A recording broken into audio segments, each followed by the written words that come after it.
Welcome to TV three news. ముందుగా headlines చూద్దాం. సాగునీటి ప్రాజెక్టుల గడువులపై సమీక్ష చేసిన చంద్రబాబు. పోలవరం పనులు గడువులోగా పూర్తి చేయాలన్న సీఎం. భూగర్భ జలాలపై దీర్ఘకాలిక ప్రణాళికలు సిద్ధం చేయాలని ఆదేశం. సాగునీటి ప్రాజెక్టులు రాష్ట్రానికి కీలకమన్న చంద్రబాబు. బస్తర్ అభివృద్ధికి ప్రత్యేక ప్రణాళికలు ప్రకటించిన అమిత్ షా. గుజరాత్ మోడల్ తో బస్తర్ అభివృద్ధి చేస్తామన్న అమిత్ షా. మావోయిస్టు ప్రభావం తగ్గిందన్న కేంద్ర హోంమంత్రి. యువత ఉపాధికి ప్రాధాన్యం ఇస్తామన్న అమిత్ షా.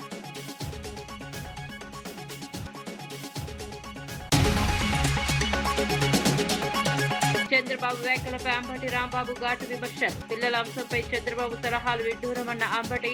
పెట్రోల్ ధరలతో ప్రజలపై భారం మోపుతున్నారన్న ఆరోపణ. ప్రజా సమస్యలపై ప్రభుత్వం దృష్టి పెట్టాలని డిమాండ్. చర్లపల్లి తిరుచానూరు వీక్లీ రైలును ప్రారంభించిన కిషన్. తిరుమల భక్తులకు ఉపయోగపడనున్న కొత్త రైలు సేవలు. ప్రయాణికుల డిమాండ్లతో కొత్త రైలు ప్రారంభించిన రైల్వే శాఖ. ఆధునిక సౌకర్యాలతో కొత్త ఎక్స్ప్రెస్ రైలు అందుబాటులోకి.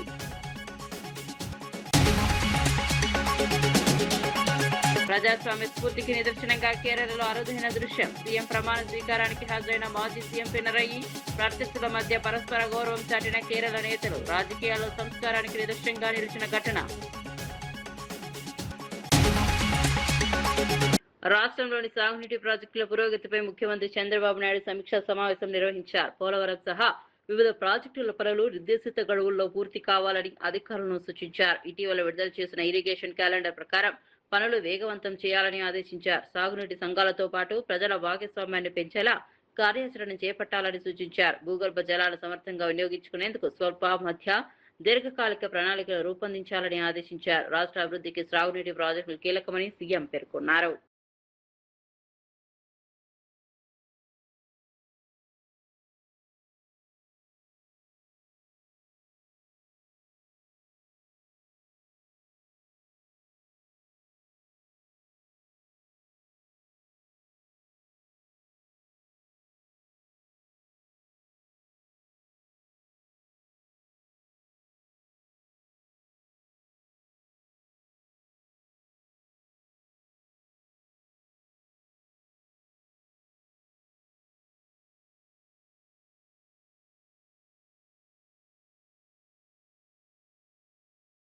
మాజీ మంత్రి జగదీష్ రెడ్డి నల్గొండ జిల్లాలో ఇద్దరు మంత్రులపై సంచలన ఆరోపణలు చేశారు. మిల్లర్ల నుంచి డబ్బులు తీసుకోవడం వల్లే రైతులపై కటింగ్ భారం పడుతోందని విమర్శించారు. రైతుల కష్టాలను అర్థం చేసుకోవాల్సిన ప్రభుత్వం వారిపై పరోక్షంగా అదనపు భారాలు మోపుతోందన్నారు. మిల్లర్లను కటింగ్ గురించి ప్రశ్నిస్తే మంత్రులకు ఇచ్చిన డబ్బులు ఎక్కడి నుంచి తెచ్చుకోవాలని సమాధానం చెబుతున్నారని ఆరోపించారు. రైతుల ప్రయోజనాలు పక్కన పెట్టి కొందరు ప్రయోజనాల కోసం వ్యవహరిస్తున్నారని మండిపడ్డారు.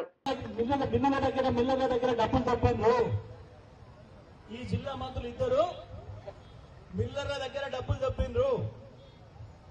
దొబ్బి రైతుల్ని గొర్రెలు కషాయానికి అప్పచెప్పినట్టు వాళ్ళకి అప్పచెప్పింది. వాళ్ళ ఏ మిల్లర్గా డబ్బులు తప్పలేదో ఈ జిల్లా మంత్రులు సమాధానం చెప్పాలి. నేను ఇంతానే మాట్లాడతలేను. ఇద్దరు మంత్రులు కూడా ఈ మాట నేను చెప్పడమే కాదు, మిల్లర్లే అంటున్నారు. రైతులు పోతే ఎట్లా చేస్తావా కటింగ్ అంటే మరి మేము మంత్రికి ఇచ్చే పైసలు ఆడికి రావాలి మాకు అంటున్నారు. మంత్రికి ఇచ్చే పైసలు మాకు ఆడికి రావాలి, ఎట్లా వస్తాయి మాకు? మరి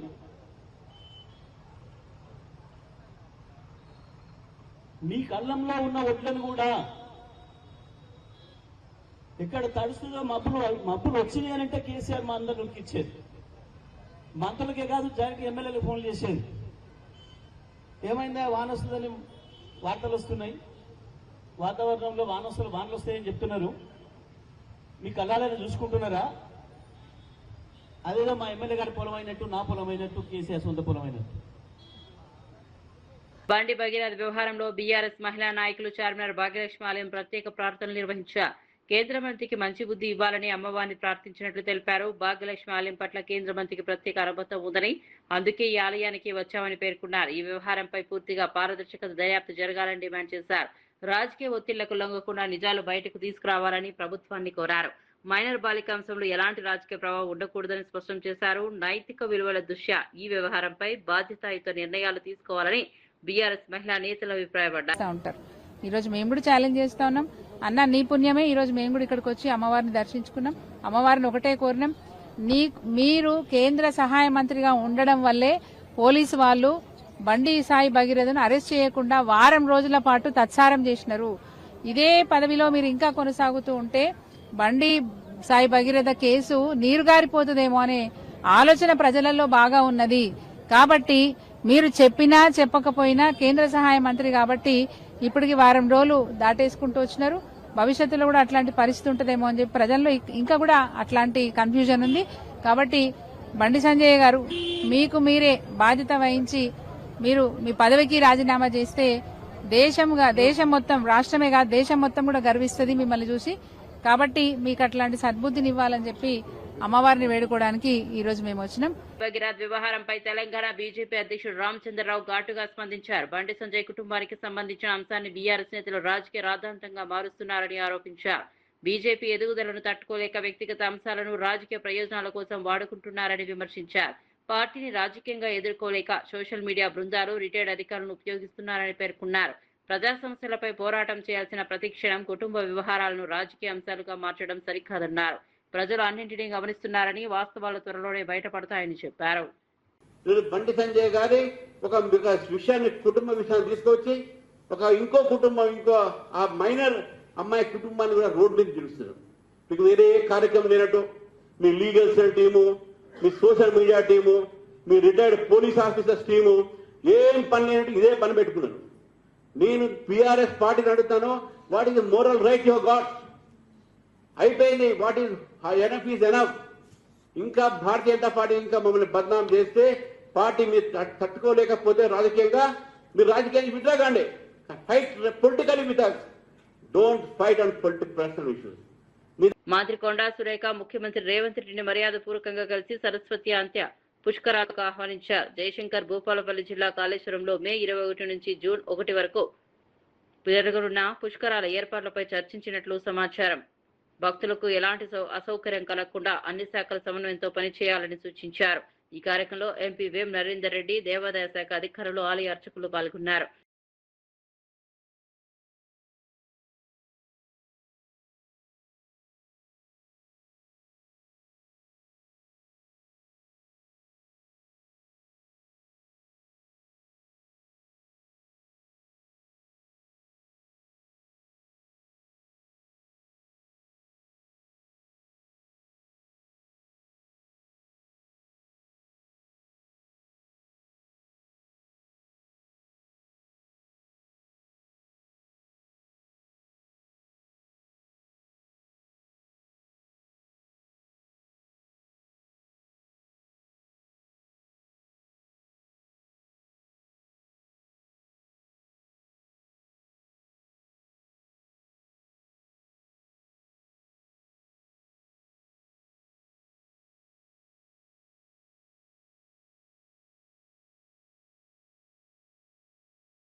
ఛత్తీస్గఢ్లోని మావోయిస్టు ప్రభావిత ప్రాంతం బస్తర్లో కేంద్ర హోంమంత్రి అమిత్ షా పర్యటించారు. ప్రధాని మోదీ నాయకత్వంలో మావోయిస్టు ప్రభావాన్ని తగ్గించామని వెల్లడించారు. బస్తర్ ప్రాంత సమగ్ర అభివృద్ధికి ప్రత్యేక కార్యాచరణ ప్రణాళికలు రూపొందించామని తెలిపారు. గుజరాత్ తరహా అభివృద్ధి మోడల్ను బస్తర్లో అమలు చేస్తామని చెప్పారు. అభివృద్ధి ప్రణాళికల్లో భాగంగా భద్రతా క్యాంపులను సేవా కేంద్రాలుగా మారుస్తామని వెల్లడించారు. క్రీడా రంగానికి ప్రాధాన్యం ఇస్తూ ఒలింపిక్ స్థాయి అవకాశాలు కల్పించేందుకు చర్యలు తీసుకుంటామని చెప్పారు. అభివృద్ధి, భద్రత, యువత, ఉపాధి అంశాలకు ప్రభుత్వం అత్యంత ప్రాధాన్యం ఇస్తోందని అమిత్ షా పేర్కొన్నారు. इसको विश्व प्रसिद्ध करने के लिए बस्तर पंडुम, ये दो कंसेप्ट हमने शुरू किए. जैसे मैंने डेयरी की बात करी, इसी तरह आपके लिए बनाई एक राष्ट्रीय स्तर की कोऑपरेटिव के माध्यम से वनोपज का भी अच्छे तरीके से पैकेजिंग, ब्रांडिंग और मार्केटिंग तीनों करने का हमने संकल्प लिया है। और मैं मानता हूं कि डेयरी और वन उपज ये दोनों मिलकर यहां पर रोजगारी का एक नया युग शुरू करें। तो जब गांव में बिजली आती, अभी बहन कह रही थी हमारे गांव में बिजली आ गई, हमारे गांव में शुद्ध पीने का पानी आ गया है और मुफ्त चावल मिल रहा है, सब आपके जीवन के अंदर बहुत बड़ा परिवर्तन। अब धान उगाइएगा जरूर, मगर वो धान आपका सरकार 3100 रुपया से खरीद लेगी, आपके खाने का चावल सरकार मुफ्त में। तो धान का पैसा आपके बच्चों के विकास के लिए बच जाएगा, डेयरी का पैसा आपके बच्चों के विकास के लिए बच जाएगा, और वन उपज का पैसा भी आपके बच्चों के विकास से बच जाएगा। सरकार ने आरक्षण की व्यवस्था की है आदिवासी भाइयों बहनों के लिए। कहीं पर भी नौकरी की एडवर्टाइज निकलती है तो 15% आरक्षण आपके लिए सुनिश्चित। एक बार बच्चे को पढ़ा लिए तो उसको सरकारी नौकरी भी मिलेगी और उद्योगों में भी नौकरी मिलेगी। मैं मानता हूं कि यही दिन के लिए शहीद वीर गुंडा धूल ने ये विद्रोह किया होगा, ये आजादी का आंदोलन चलाया, और आज उनकी ही भूमि को इसीलिए पसंद किया गया है कि आजादी देश भर में तो 77-78 साल पहले आ गई, मगर हमारे बस्तर में 31 मार्च 2026 के बाद आजादी का सूर्योदय हुआ है।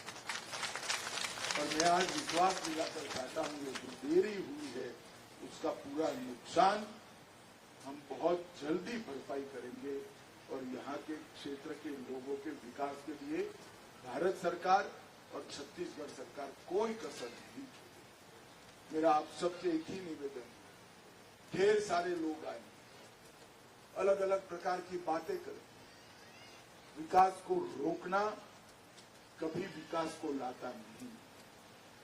विकास को हम गति देंगे तो ही विकास का फायदा हम तक पहुंचेगा। ये बात हमें समझनी भी पड़ेगी और समझानी भी पड़ेगी।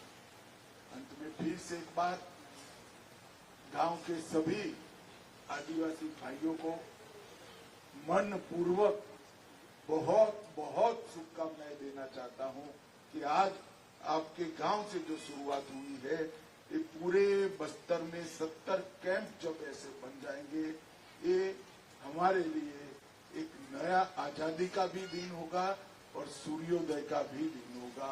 आप सभी को बहुत बहुत शुभकामनाएं, जोहार, प्रणाम, नमस्कार।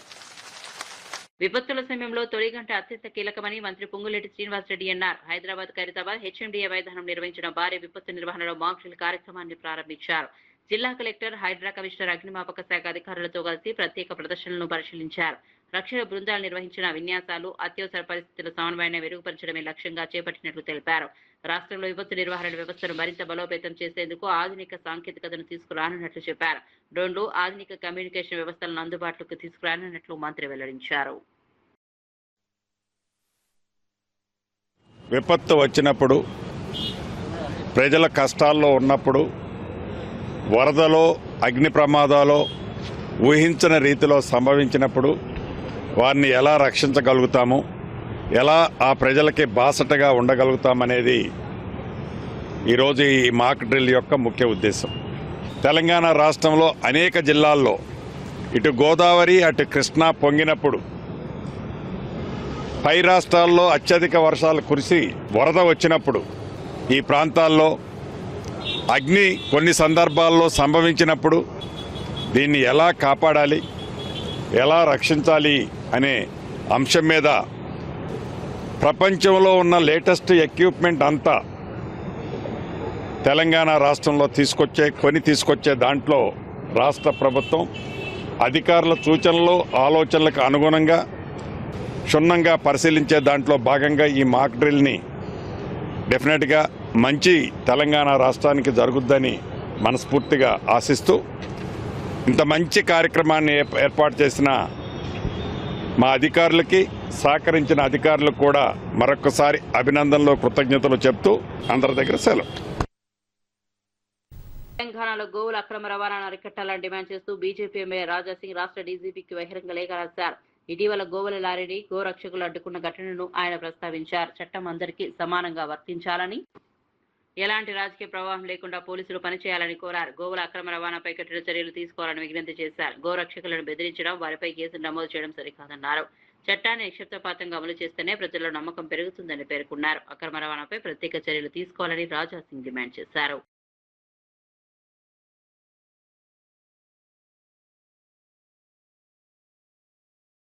డీజీపీ గారికి ఒక లెటర్ రాసి పంపించినాం. ఆ లెటర్ లో ఏం రాసినామంటే, డీజీపీ గారు ఎంఐఎం ఎమ్మెల్యే గాని, ఎంఐఎం కార్పొరేటర్ గాని, ఎంఐఎం గుండెలు కార్యకర్తలు గాని మెహందీపట్నం కాకుండా వేరే ప్రాంతంలో అక్రమంగా గౌలని తరలిస్తున్నారు. సుప్రీంకోర్టు చట్టాన్ని కాపాడే పోలీసే ఎంఐఎం కి భయపడి కాలు వెనుక వేసుకుంటున్నారు. డీజీపీ గారు ఎందుకు తెలంగాణలో గౌరక్షకులకి మరియు మీ పోలీసోలు, మీ డీసీపీ లెవెల్ కానీ, మీ ఏసీపీ లెవెల్ కానీ, మీ కమిషనర్ లెవెల్ కానీ అందరు పిలిచి హిందూ గౌరక్షకులకి వార్నింగ్ ఇస్తున్నారు, బాండ్ ఓవర్ చేస్తున్నారు. ఇంకా ఏం చెప్తున్నారంటే, గౌరక్షక పేరు పైన రోడ్డు పైన వస్తే జైలుకి పంపిస్తాం, రౌడీ షీట్ ఓపెన్ చేస్తామని ఈ విధంగా బెదిరిస్తున్నారు హిందువులకి. ఇంకా కొంతమంది హిందువులకైతే అక్రమంగా కేసులు పెట్టి మరియు జైలు కూడా పంపిస్తున్నారు. నుండి తిరుచానూరు మధ్య కొత్త వీక్లీ ఎక్స్ప్రెస్ రైలును కేంద్ర మంత్రి కిషన్ రెడ్డి ప్రారంభించారు. తెలుగు రాష్ట్రాల ప్రయాణికులకు, ముఖ్యంగా తిరుమల వెళ్లే భక్తులకు ఈ సేవలు ఎంతో ఉపయోగకరంగా ఉండనున్నాయని తెలిపారు. ప్రయాణికుల రద్దీ డిమాండ్లు దృష్టిలో పెట్టుకుని రైల్వే శాఖ ఈ రైలును ఆమోదం తెలిపిందన్నారు. కొత్త రైలు చర్లపల్లి, కాచిగూడ, మహబూబ్ నగర్, కర్నూలు, కడప, రేణిగుంట వంటి కీలక ప్రాంతాల్లో ఆగనుంది. ఆధునిక కోచ్లతో ప్రయాణికులకు మెరుగైన సౌకర్యాలు అందుబాటులో ఉంటాయని చెప్పారు.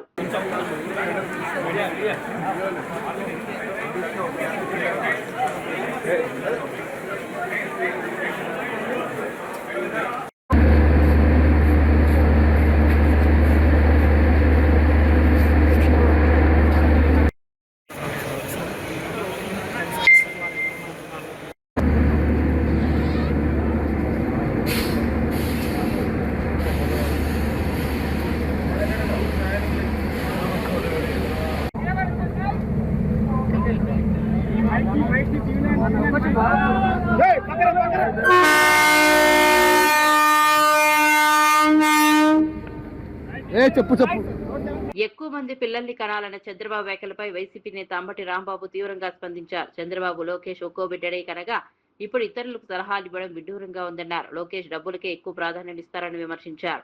పెట్రోల్ పై స్థానిక పన్నులు, వ్యాట్ తగ్గించకుండా ప్రజలపై భారాలు మోపుతున్నారని ఆరోపించారు. ప్రజా సమస్యలను పక్కన పెట్టి ప్రచార రాజకీయాలు చేయడం సరికాదన్నారు. ప్రజల అవసరాలు, జీవన వ్యయాలపై ప్రభుత్వం దృష్టి పెట్టాలని సూచించారు. రాష్ట్ర ప్రజల సంక్షేమంపై చిత్తశుద్ధితో నిర్ణయాలు తీసుకోవాల్సిన అవసరం ఉందని అంబటి రాంబాబు పేర్కొన్నారు.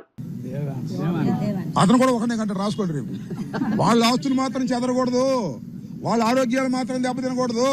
మీరు మాత్రం పెళ్ళైన కొత్త వాళ్ళు అందరూ ఇప్పుడు ఇద్దరు కంటే ఇంకోళ్ళు కానీ 30,000 ఇస్తాడు బాబో, జీవితాంతం బతకొచ్చు. మీ అబ్బాయిని పుట్టారు జీవితాంతం బతకొచ్చు, ఆయన్ని ఎంబీబీఎస్ కూడా చదివించవచ్చు 30,000తో. అర్థమైందా? 40,000 ఇస్తాడు 4గో పిల్లల కంటే. ఇక చూసుకోండి, ఇక 40,000 పెట్టి అమరావతిలో 10 ఎకరాలు కొనుక్కోవచ్చు. ఎంత డబ్బు ఇస్తున్నాడే మీ దుంప దగ్గర ఏలంపాటు పెట్టాడు.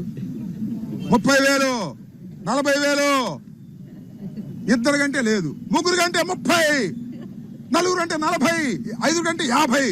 ఏంది ఏలంపాట? పిల్లలు కంటానికి ఏలంపాట? నువ్వు మాత్రం ఒకనే కంటావు, మీ అబ్బాయి మాత్రం ఒకనే కంటాడు. ఏంది ఇది నీకు ఆదర్శం? నీకు అసలు హక్కు ఉందా చెప్పే హక్కు? పిల్లల్ని ఎవరు కంటారు? ఆర్థిక స్తోమత బాగుండప్పుడు. ఆర్థిక స్తోమత బాగుండా కనలేకపోతున్నారయ్యా, ఎందుకంటే పెంచడం కష్టమైపోతుంది కాదా? అసలు పూర్వాన్ని స్కూల్లో చేర్చాలంటే ఎంత అవుతుంది? చదివించాలంటే ఎంత అవుతుంది? వాళ్ళ భవిష్యత్తు ఏంటి? ఏం అవసరం? కనండి డబ్బులు ఇస్తాడు. ఎందుకనేది నీ దుంపదేగా.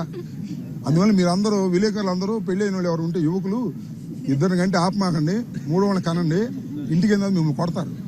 నిజామాబాద్ ఎంపీ అరవింద్ పై ఫిషరీస్ కార్పొరేషన్ చైర్మన్ మెట్టు సాయి కుమార్ తీవ్ర విమర్శలు చేశారు. అరవింద్ ఎప్పుడు అసత్య ప్రచారాలకే పరిమితం అవుతున్నారని ఆరోపించారు. రాష్ట్రంలోని 119 నియోజకవర్గాల్లో సగం స్థానాల్లో కూడా బీజేపీకి బలమైన అభ్యర్థులు లేరని వ్యాఖ్యానించారు. తెలంగాణలో బీజేపీ అధికారంలోకి రావడం అసాధ్యమని స్పష్టం చేశారు. కాంగ్రెస్ పార్టీపై ముఖ్యమంత్రి రేవంత్ రెడ్డిపై అనవసర ఆరోపణలు చేయడం మానుకోవాలని సూచించారు. ప్రజల కోసం పనిచేసే ప్రభుత్వంపై విమర్శలు చేయడం కంటే నిర్మాణాత్మక రాజకీయాలు చేయాలని అన్నారు. కార్యకర్తలు కూడా ఎలాంటి వ్యాఖ్యలను సహించరని హెచ్చరించారు. వార్డు మెంబర్ కు ఉండవలసినటువంటి అర్హత కూడా నీకు లేదు. కాంగ్రెస్ పార్టీ గురించి మాట్లాడే అర్హత అసలే లేదు. దాదాపు సగంకి పైగా అసెంబ్లీలకు అభ్యర్థులు బీజేపీ పార్టీకే లేరు.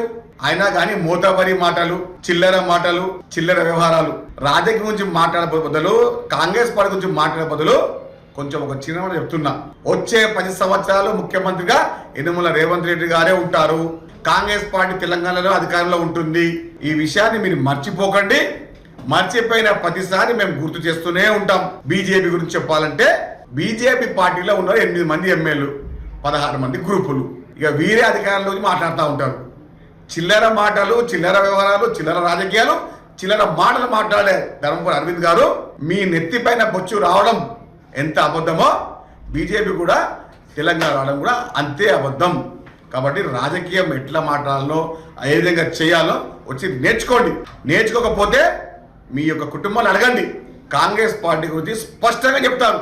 ఎందుకంటే కాంగ్రెస్ పార్టీ యొక్క వ్యవస్థకు పూర్తి అనుసంధానం ధర్మపురి కుటుంబం. కాబట్టి మీ అన్నగారిని అడగండి, మీ కుటుంబ సభ్యులు అడగండి. కాంగ్రెస్ పార్టీ యొక్క వ్యవస్థ స్పష్టంగా మీకు తెలుస్తుంది.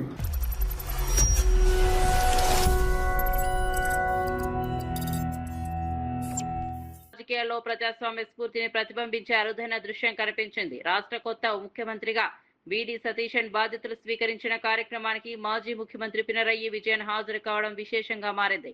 ఎన్నికల్లో ప్రత్యర్థులుగా తలపడిన నాయకులు అధికారం మార్పిడి సమయంలో పరస్పర గౌరవం చూపించడం రాజకీయ వర్గాల్లో చర్చనీయాంశమైంది. రాజకీయాల్లో విభేదాలు సహజమైనప్పటికీ ప్రజాస్వామ్య విలువలు మరింత ముఖ్యమని ఈ పరిణామం చాటి చెప్పిందని విశ్లేషకులు అభిప్రాయపడుతున్నారు. మరోవైపు ముఖ్యమంత్రిగా ఎంపికైన వెంటనే సతీశన్ కూడా పినరయి విజయన్ నివాసానికి వెళ్లి మర్యాదపూర్వకంగా కలిశారు. రాజకీయాల్లో సంస్కారం, పరస్పర గౌరవం కొనసాగితే ప్రజల్లో కూడా మంచి సందేశం వెళ్తుందని పలువురు అభిప్రాయపడుతున్నారు.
నేషనల్ సాంగ్ అరబికా ఉంది.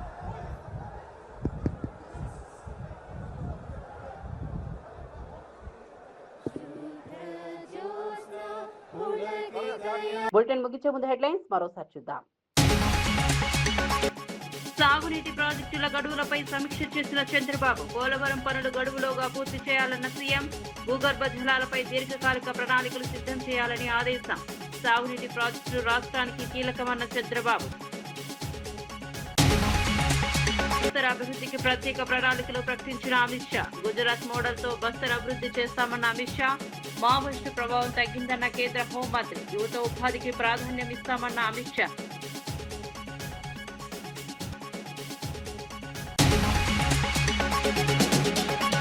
చంద్రబాబు వ్యాఖ్యలపై అంబటి రాంబాబు ఘాటు విమర్శలు, పిల్లల అంశంపై చంద్రబాబు సలహాలు విడ్డూరమన్న అంబటి, పెట్రోల్ ధరలతో ప్రజలపై భారం మోపుతున్నారన్న ఆరోపణ, ప్రజా సమస్యలపై ప్రభుత్వం దృష్టి పెట్టాలని డిమాండ్. చెర్లపల్లి తిరుచానూరు వీక్లీ రైలును ప్రారంభించిన కిషన్, తిరుమల భక్తులకు ఉపయోగపడనున్న కొత్త రైలు సేవలు, ప్రయాణికుల డిమాండ్లతో కొత్త రైలు ప్రారంభించిన రైల్వే శాఖ, ఆధునిక సౌకర్యాలతో కొత్త ఎక్స్ప్రెస్ రైలు అందుబాటులోకి.